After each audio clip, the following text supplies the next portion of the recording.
मैं बिलाल अहमद, दिल्ली प्रदेश कार्यकारिणी सदस्य।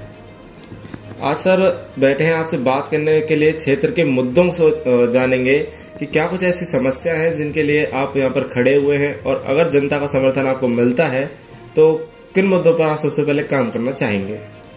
मैं पिछले कई सालों से यहाँ पे कार्यरत हूँ, जबकि मैं यहाँ पे 2013-12 में आया हूँ यहाँ पर। तो यहाँ की दुर्दशा पूरी तरीके से, चाहे रोड की बात करें हम, चाहे हम स्कूल्स की बात करें हम, चाहे हेल्थ की बात करें हम, चाहे नाली सफाई की बात करें हम, यानी बेसिक एम्यूनिटीज की जितनी भी चीजें हम बात करें वो पूरी तरीके से व्यवस्था चरमरा चुकी थी।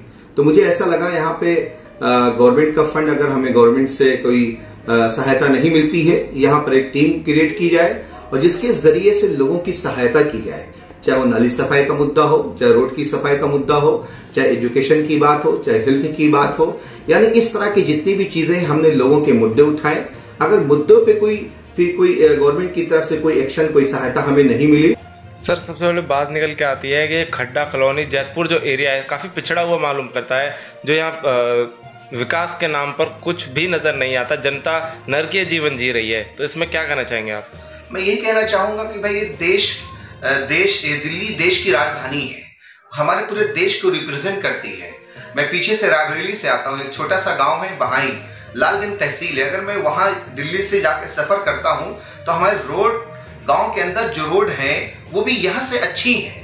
वो एक ही लगता है ये है कि स्वर्गीय शीला दीक्षित जी के बाद अगर उनके कामों को रिपरेशन भी हो जाता तो लोगों के अंदर एक खुशी की अलग से एक लहर होती। लेकिन यहाँ डेवलपमेंट के नाम पे कुछ भी नहीं हुआ है।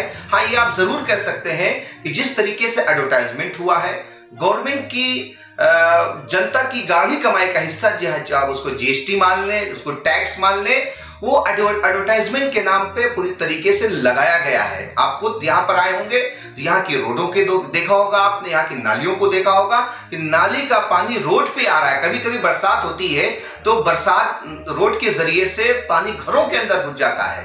तो ये कहीं ना कहीं ये दर्शाता है कि ये देश की राजधानी नहीं बल्कि गांव से बदतर भी यहाँ के हालात हो चुके हैं।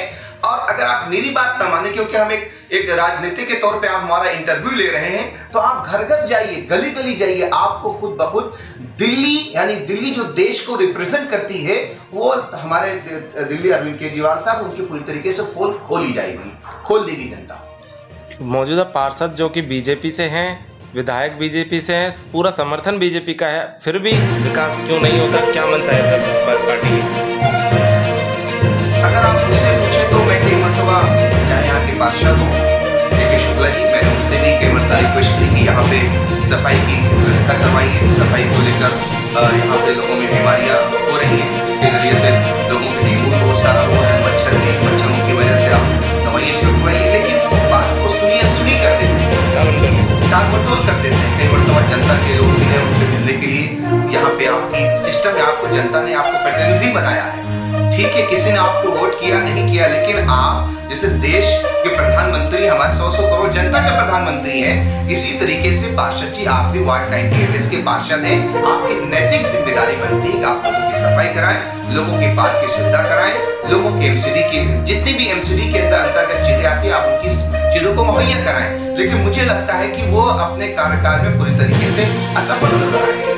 तो सर किस तरह के मुद्दे हैं जिन पर आप सबसे पहले विचार विमर्श करना चाहेंगे। जनता किन मुद्दों से ज्यादा परेशान है खड्डा कॉलोनी क्षेत्र में।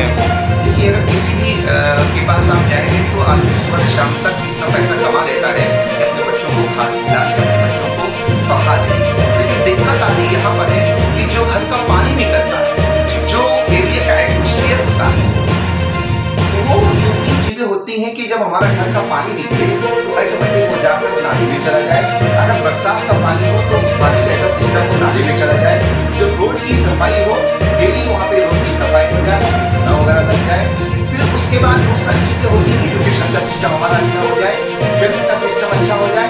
कोई खाने को नहीं मांगता, नहीं बातचीत से खाने को मांगता है, नहीं किसी से, बट इतना ये होता है कि हम जिस एरिया में रहें वहाँ की व्यवस्था अच्छी हो, सफाई हो, रोड अच्छी हो, पानी पानी आसानी से निकल जाए, अगर ताकि हमारे गांव से कोई आए तो ये लगे कि हम लोग दिल्ली में रहते हैं।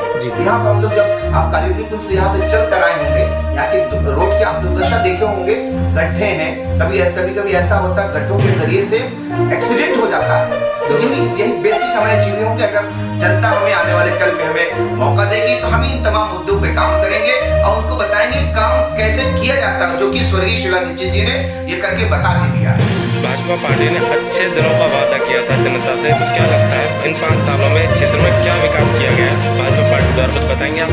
देखिए, इसका विकास देखा जाए 5 सालों में कोई खास काम नहीं हुआ है, बस वही 15 लाख जैसी बातें मतलब उसी तरीके से हमारे बीजेपी पार्टी के जो कार्यकर्ता है या जो प्रतिनिधि है वो उसी तरीके से तरह की बातें करते हैं, उनको जुमला ही कहेंगे, क्योंकि जब मुखिया ही जुमला कर रहे हैं तो जाहिर सी बात है नीचे वाले भी जुमला ही कहते हुए आगे निकल रहे हैं। अक्सर अंत में बात करेंगे पार्टी की ओर। कांग्रेस पार्टी ने हमेशा से दिल्ली में काम करने का वादा किया है और अब भी कांग्रेस पार्टी सर्वाइव कर रही है, निरंतर लड़ रही है लोगों के लिए, तो आप किस तरीके से भूमिका निभा रहे हैं पार्टी में अपनी? पिछले कई सालों से हम कांग्रेस पार्टी से लगे हुए हैं और बहुत ही अच्छा लगता है जब कांग्रेस पार्टी से फोन आता है कि फिलहाल की आज ये प्रोग्राम है, आपको वहां पे आना है। तो मुझे ये फील होता है एक छोटा सा कार्यकर्ता कहाँ से शुरुआत हुई थी और वहां पे बाकायदा नंबर हमारा नोट हुआ है और मुझे फोन किया जाता है इस प्रोग्राम में आपको शामिल होना है। वह कि मुझे ये लगता है कि Congress party day by day जो उसका कार्यकर्ता है उसको आगे बढ़ाने की कोशिश करता है। इसीलिए मेरे अंदर ये लगन भी है, कोशिश भी है कि हम किस तरीके से कांग्रेस पार्टी को आगे बढ़ाएं और आगे बढ़ा, क्योंकि इस वक्त देश को कांग्रेस पार्टी की जरूरत है, लोगों को कांग्रेस पार्टी की जरूरत है, क्योंकि जिस तरीके से जिस हालत में कांग्रेस पार्टी को ये देश मिला था उसको कुछ भी नहीं था। अगर आप प्लेन की बात करें, सुई से लेकर प्लेन तक बात करें तो कांग्रेस पार्टी ने दिया है। अगर IT सेक्टर की बात करें कांग्रेस पार्टी ने दिया है। अगर हेल्थ सिस्टम की बात करें तो कांग्रेस पार्टी ने दिया है। मेट्रो सिस्टम की बात करें कांग्रेस पार्टी ने दिया है। अगर 1 साल पहले 1.5 साल पहले जो पैंडेमिक आई थी और ये हेल्थ का सिस्टम ना होता दिल्ली में, तो दिल्ली के लोग कहाँ जाते? ये कांग्रेस पार्टी की देन थी। इसीलिए लोग अब पुराने दिन को, जो लोगों को झांसा दिया गया था कि आप अच्छे दिन वापस आएंगे, तो लोग ये कह रहे मेरा पूरे दिन वापस कर देंगे। इसलिए अब लोग दिल से चाह रहे हैं कि कांग्रेस को मिलाना है, कांग्रेस को आगे बढ़ाना है।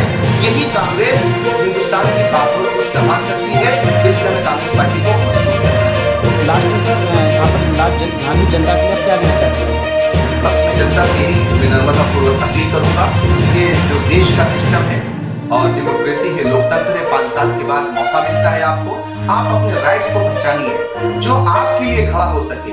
अगर कल आपके सामने नाजायज तरीके से, इलीगल तरीके से आपको कोई परेशान करता है, चाहे शासन का आदमी हो, प्रशासन का आदमी हो, जो आपके मुद्दे को उठाता हो, जो आपके लिए खड़ा रहता हो, आप उसके साथ जाइए। मैं नहीं कहता हूँ आप किसी के साथ जाइए, लेकिन आप देखिए जनता के बीच में जो रहता है आप उसको पहचानिए और अपनी ताकत को पहचानिए। डेमोक्रेसी में, लोकतंत्र में जो आपके अंदर एक छुपी हुई ताकत, उसको पहचानिए और उसके जरिए से आप अपने मन को, अपने वोट को करिए और उसको मजबूत करिए, ताकि आप